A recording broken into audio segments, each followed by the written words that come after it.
It was but some few days after encountering the Frenchman, that a most significant event befell the most insignificant of the Pequod's crew, an event most lamentable, and which ended in providing the sometimes madly merry and predestinated craft with a living and ever-accompanying prophecy of whatever shattered sequel might prove her own.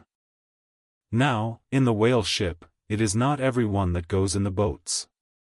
Some few hands are reserved called ship-keepers, whose province it is to work the vessel while the boats are pursuing the whale.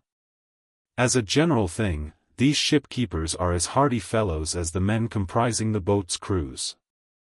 But if there happen to be an unduly slender, clumsy, or timorous wight in the ship, that wight is certain to be made a ship-keeper. It was so in the Pequod with the little Negro Pippin by nickname, Pip by abbreviation. Poor Pip! Ye have heard of him before, ye must remember his tambourine on that dramatic midnight, so gloomy jolly.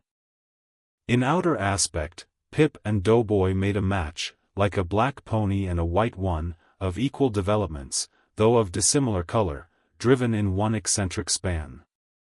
But while hapless Doughboy was by nature dull and torpid in his intellects, Pip, though over tender-hearted, was at bottom very bright, with that pleasant, genial, jolly brightness peculiar to his tribe, a tribe, which ever enjoy all holidays and festivities with finer, freer relish than any other race. For blacks, the year's calendar should show naught but 365 4th of Julys and New Year's days. Nor smile so, while I write that this little black was brilliant, for even blackness has its brilliancy. Behold yon lustrous ebony, panelled in kings' cabinets. But Pip loved life, and all life's peaceable securities, so that the panic-striking business in which he had somehow unaccountably become entrapped, had most sadly blurred his brightness, though, as ere long will be seen, what was thus temporarily subdued in him, in the end was destined to be luridly illumined by strange wild fires, that fictitiously showed him off to 10 times the natural luster with which in his native Tolland County in Connecticut, he had once enlivened many a fiddler. Frolic on the green, and at melodious eventide, with his gay ha-ha, had turned the round horizon into one star-belled tambourine.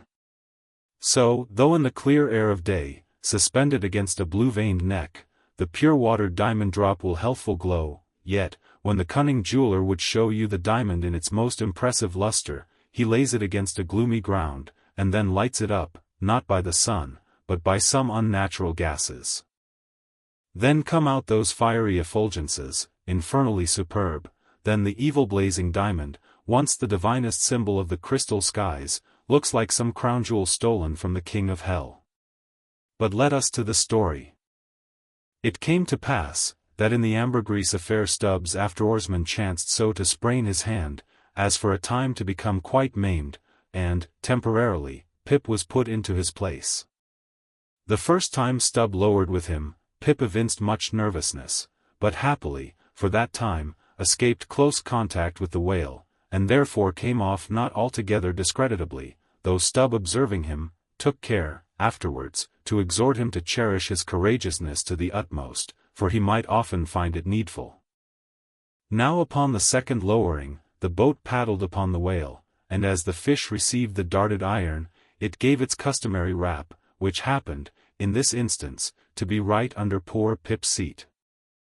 The involuntary consternation of the moment caused him to leap, paddle in hand, out of the boat, and in such a way, that part of the slack whale line coming against his chest, he breasted it overboard with him, so as to become entangled in it, when at last plumping into the water. That instant the stricken whale started on a fierce run, the line swiftly straightened, and presto! Poor Pip came all foaming up to the chocks of the boat, remorselessly dragged there by the line, which had taken several turns around his chest and neck. Tashtego stood in the bows. He was full of the fire of the hunt. He hated Pip for a poltroon. Snatching the boat knife from its sheath, he suspended its sharp edge over the line, and turning toward Stubb, exclaimed interrogatively, "Cut?" Meantime Pip's blue, choked face plainly looked, "Do, for God's sake." All passed in a flash. In less than half a minute, this entire thing happened. "Damn him," cut," roared Stubb, and so the whale was lost and Pip was saved. So soon as he recovered himself, the poor little negro was assailed by yells and execrations from the crew. Tranquilly permitting these irregular cursings to evaporate, Stubb then in a plain, businesslike, but still half-humorous manner, cursed Pip officially, and that done, unofficially gave him much wholesome advice. The substance was, never jump from a boat, Pip, except, but all the rest was indefinite, as the soundest advice ever is. Now, in general, stick to the boat, is your true motto in whaling, but cases will sometimes happen when leap from the boat, is still better.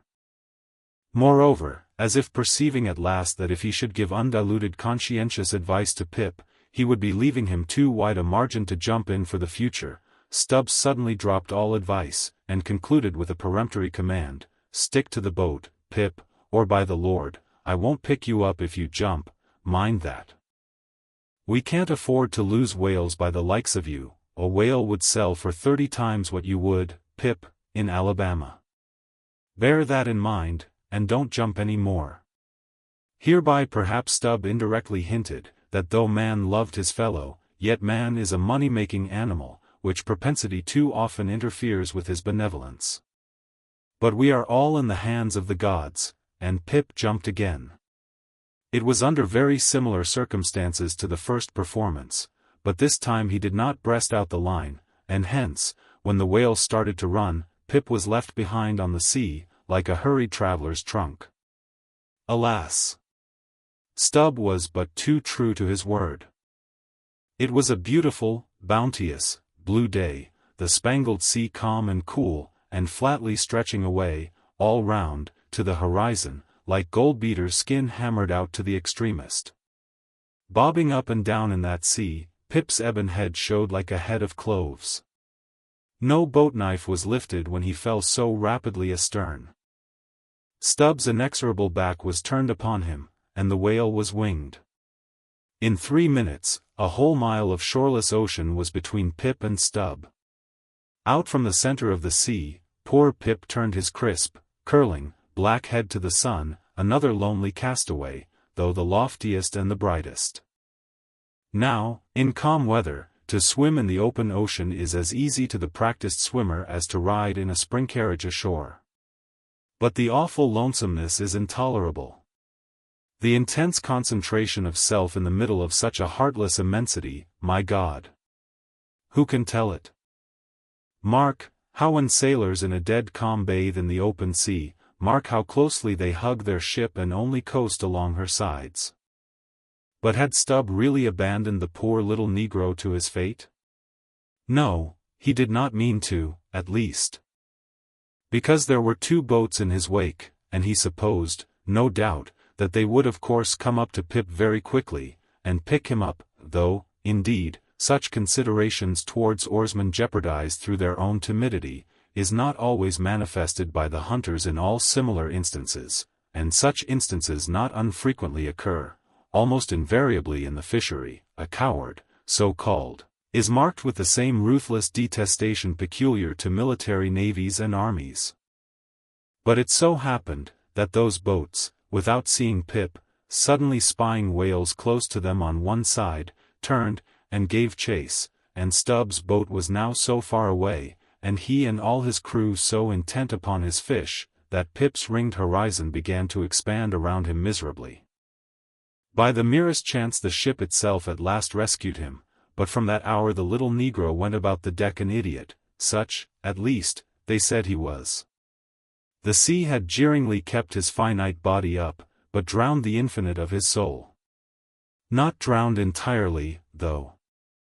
Rather carried down alive to wondrous depths, where strange shapes of the unwarped primal world glided to and fro before his passive eyes, and the miser Merman, wisdom, revealed his hoarded heaps, and among the joyous, heartless, ever-juvenile eternities, Pip saw the multitudinous, God omnipresent, coral insects, that out of the firmament of waters heaved the colossal orbs. He saw God's foot upon the treadle of the loom, and spoke it, and therefore his shipmates called him mad. So man's insanity is heaven sense, and wandering from all mortal reason, man comes at last to that celestial thought, which, to reason, is absurd and frantic, and will or woe, feels then uncompromised, indifferent as his God. For the rest, blame not Stubb too hardly. The thing is common in that fishery, and in the sequel of the narrative, it will then be seen what like abandonment befell myself.